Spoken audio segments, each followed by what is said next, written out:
तुम्हाला ऐकून विश्वास बसणार नाही, परंतु अमेठीमधून स्मृती इराणी ज्या की भारताच्या केंद्रीय मंत्री आहेत त्यांचा पराभव झालेला आहे। ते पराभव राहुल गांधीकडून न होता त्यांच्या एका वर्कर कडून झालेला आहे। ही सगळ्यात मोठी लाजिरवाणी गोष्ट आहे। मित्रांनो, तुम्हाला पण माहित असेल की स्मृती इराणीनं अमेठीची जी लढाई आहे ती खूप जास्त प्रतिष्ठेची बनवली होती आणि काँग्रेस पक्षाच्या हे लक्षात आलं की स्मृती इराणीचं जे काही बोलणं असतं, त्यांना जे मीडियामध्ये फोकस केलं जातं ते फक्त त्या राहुल गांधीच्या विरोधात लढतात, यामुळेच त्यांना जास्त मान सन्मान भेटला जातो हे त्यांच्या लक्षात आलं।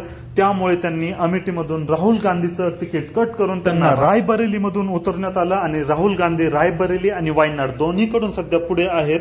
आणि जेव्हा राहुल गांधीचं अमेठीमधून तिकीट कट करण्यात आलं तेव्हा स्मृती इराणीचे जे काही स्ट्रॅटेजी होती बोलण्याची वगैरे ते तिथंच त्यांची फेल गेलेली होती। म्हणजे त्यांचं देशामध्ये जे नाव होतं ते फक्त यामुळेच होतं की त्या राहुल गांधीच्या विरोधात निवडणूक लढतात। काँग्रेसनं स्ट्रॅटेजी करून त्यांचा तो पण फेमस होण्याचा जो प्लॅन होता तो पण काढून घेतला आणि आता तर त्यांना पार्टी वर्कर कडून हार पत्करण्यात आली आहे। तर मित्रांनो, याबद्दल तुमचं काय म्हणणं आहे कमेंटमध्ये व्यक्त व्हा।